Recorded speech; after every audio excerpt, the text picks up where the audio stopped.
राधे राधे भक्तों, हमारे चैनल भक्ति विद गीतिका में आपका स्वागत है। भक्तों, आज की इस वीडियो में हम निर्जल एकादशी की व्रत कथा सुनाएंगे। ज्येष्ठ मास के शुक्ल पक्ष की एकादशी को निर्जला एकादशी कहा जाता है। हिंदू धर्म में एकादशी व्रत का मात्र धार्मिक महत्व नहीं है, ये व्रत मानसिक एवं शारीरिक स्वास्थ्य के नजरिए से भी बहुत महत्वपूर्ण होता है। एकादशी का व्रत भगवान विष्णु की आराधना को समर्पित होता है। इस एकादशी का व्रत करके श्रद्धा और समर्थन के अनुसार दान करना चाहिए। इस दिन विधि पूर्वक जल कलश का दान करने वालों को पूरे साल की एकादशियों का फल मिलता है। इस प्रकार जो इस पवित्र एकादशी का व्रत करता है वह समस्त पापों से मुक्त हो जाता है। भक्तों, अब हम व्रत कथा सुनेंगे। जब वेद व्यास ने पांडवों को चारों पुरुषार्थ धर्म अर्थ काम और मोक्ष देने वाली एकादशी व्रत का संकल्प कराया था, तब युधिष्ठिर ने कहा, जनार्दन, ज्येष्ठ मास के शुक्ल पक्ष में जो एकादशी पड़ती है, कृपया उसका वर्णन कीजिए। भगवान श्री कृष्ण ने कहा, हे राजन, इसका वर्णन परम धर्मार्थ व्यास जी करेंगे, क्योंकि ये संपूर्ण शास्त्रों के तत्वज्ञ और वेद वेदांगों के पारंगत विद्वान है। तब वेद व्यास जी कहने लगे, कृष्ण और शुक्ल पक्ष की एकादशी में अन्न खाना वर्जित है। द्वादशी को स्नान करके पवित्र होकर फूलों से भगवान केशव की पूजा करके फिर पहले ब्राह्मणों को भोजन देकर अंत में स्वयं भोजन करे। यह सुनकर भीमसेना बोले, परम बुद्धिमान पितामह, मेरी उत्तम बात सुनिए। राजा युधिष्ठिर, माता कुंती, द्रौपदी, अर्जुन, नकुल और सहदेव ये एकादशी को कभी भोजन नहीं करते तथा मुझसे भी हमेशा यही कहते हैं कि भीमसेन, एकादशी को तुम भी ना खाना खाया करो। परंतु मैं उन लोगों को यही कहता हूँ कि मुझसे भूख नहीं सही जाएगी। भीमसेना की यह बात सुनकर व्यास जी ने कहा, यदि तुम नरक को दूषित समझते हो और तुम्हें स्वर्गलोक की प्राप्ति अभीष्ट है और दोनों पक्षों की एकादशियों के दिन भोजन नहीं करना। भीमसेन बोले, महाबुद्धिमान पितामह, मैं आपके सामने सच कहता हूँ, मुझसे एक बार भोजन करके भी व्रत नहीं किया जा सकता, तो फिर उपवास करके मैं कैसे रह सकता हूँ। मेरे उदर में व्रक नामक अग्नि सदा प्रज्वलित रहती है, अतः जब मैं बहुत अधिक खाता हूँ तभी यह शांत होती है। इसलिए महामुनि, मैं पूरे वर्ष भर में केवल एक ही उपवास कर सकता हूँ, जिससे स्वर्ग की प्राप्ति सुलभ हो तथा जिसके करने से मैं कल्याण का भागी हो सकूं। ऐसा कोई एक व्रत निश्चय करके बताइए, मैं उसका यथोचित रूप से पालन करूंगा।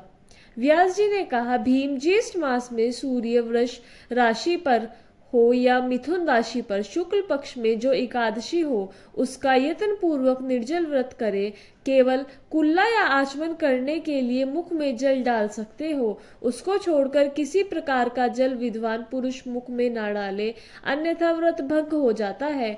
एकादशी को सूर्योदय से लेकर दूसरे दिन सूर्योदय तक मनुष्य जल का त्याग करे तो यह व्रत पूर्ण होता है। इसके बाद द्वादशी को प्रभात काल में स्नान करके ब्राह्मणों को विधि पूर्वक जल और सुवर्ण का दान करे। इस प्रकार सब कार्य पूरा करके जितेंद्रीय पुरुष ब्राह्मणों को साथ भोजन करे। वर्ष भर में जितनी एकादशियां होती हैं उन सब का फल इस निर्जल एकादशी से मनुष्य प्राप्त कर लेता है, इसके तनिक भी संदेह नहीं है। शंख चक्र और गदा धारण करने वाले भगवान केशव ने मुझसे कहा था कि यदि मानव सबको छोड़कर एकमात्र मेरी शरण में आ जाए और एकादशी का निराहार रहे तो वह सब पापों से छूट जाता है। कुंती नंदन, निर्जला एकादशी के दिन श्रद्धालु स्त्री पुरुषों के लिए जो विशेष दान और कर्तव्य विहित है उन्हें सुने। उस दिन जल में शयन करने वाले भगवान विष्णु का पूजन और जल में धेनु यानी पानी में खड़ी गाय का दान करना चाहिए। सामान्य गाय या घी से बनी गाय का दान भी किया जा सकता है। इस दिन दक्षिणा और कई तरह की मिठाइयों से ब्राह्मणों को संतुष्ट करना चाहिए। उनके संतुष्ट होने पर श्री हरि मोक्ष प्रदान करते हैं। जिन्होंने श्री हरि की पूजन और रात्रि में जागरण करते हुए इस निर्जला एकादशी का व्रत किया है, उन्होंने अपने साथ ही बीती हुई 100 पीढ़ियों को और आने वाली 100 पीढ़ियों को भगवान वासुदेव के परम धाम में पहुंचा दिया है। निर्जला एकादशी के दिन अन्न, वस्त्र, गो जल, सैया, सुंदर आसन, कमंडलू तथा छाता दान करना चाहिए। जो श्रेष्ठ तथा सुपात्र ब्राह्मणों को जूता दान करता है, वह सोने के विमान पर बैठकर स्वर्गलोक में प्रतिष्ठित होता है।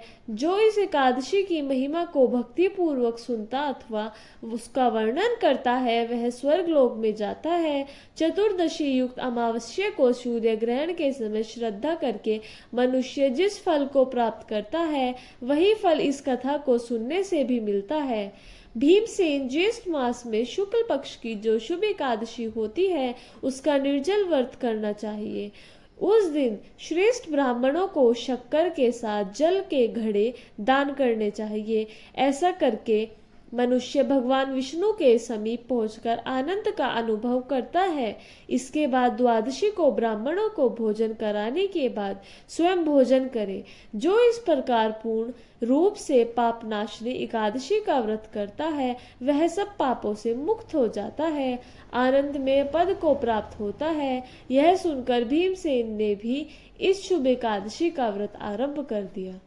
भक्तों, ये थी निर्जल एकादशी की व्रत कथा। वीडियो अच्छा लगे तो लाइक करें, चैनल को सब्सक्राइब करें और कमेंट बॉक्स में जय श्री राधे कृष्णा अवश्य लिखें। और आप सभी को राधे राधे, जय श्री राधे कृष्णा।